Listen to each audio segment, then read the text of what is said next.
Hey friends! Kung pupunta ka ng Hong Kong, panoorin mo muna ang video na to. Naghahanap ka ba ng hotel as low as 3,300 per night pero kung dalawa naman kayo, that's 1,650 per head per night. Seasonal rate ito, always book early for cheaper rates. At pwede mo tong mag-book ha sa Agoda website or app. Plus, use my code para meron ka ang 10% off. Road yan, Agoda. Kapag galing ka ng airport, pagbaba mo ng bus stop, around 3 minutes walk. At may sobrang lapit na MRT station, less than 1 minute walk lang yata yun. At ang favorite kong puntahan ay ang Sneaker Street at Litis Market sa Mongkok. Naku, 10 minutes away lang yun. Nearby tourist spots naman ang Kowloon Wall or Kowloon Park at Temple Street. Then 2 stops away naman ng MRT ang TST Station. Andun ang TST Promenade, Victoria Harbor, Avenue of Stars at pwede ka na mag-ikot-ikot sa area na yan. At syempre ang Disneyland na less than an hour ang travel time. At sa paligid nga ng hotel, mga restos, bakeries, milk tea shops. Meron din fast food chains like McDonald's, Jollibee, KFC. So ito na nga ang chika. Welcome to City Seated in View! Yao Mate. Pagpasok mo pa lang sa lobby, naku, super elegant and eco-conscious ang peg. It features a striking living plant wall. Maganda dito sa City View Hotel, may free Sa water. tabi, makikita mo naman yung mga Before like awards. sa Agoda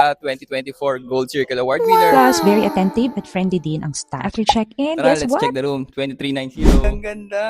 At yung view, here, look! OMG, kita mo yung both mountain and Victoria Harbor in one frame. Look ko, sobrang relaxing ng vibes. Sabi, ang laki ng room namin for a Hong Kong standard. We have a king-size bed, working desk. We have 2 side tables and sobrang laking couch. Good for family talaga tong room na to. So ito yung wardrobe cabinet. Grabe, ang laki. We have the safety deposit box. We have hangers.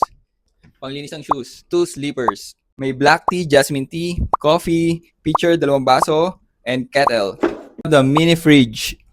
This is the bathroom naman. It has a bathtub. Super spacious din It has fresh towels, may shampoo, conditioner, body wash, at hair blower. Don't be surprised kung wala kang makikitang toothbrush sa room. Kasi in Hong Kong, it has a government directive na bawal na ang mga single-use plastic sa hotels. You need to bring your own talaga. Or meron naman vending machine sa lobby. Kaya no plastic toiletries, even toothbrush. Medyo hassle at first, pero eco-friendly naman ito. So support natin yan. So guys, thank you for watching. What are you waiting for? Book now.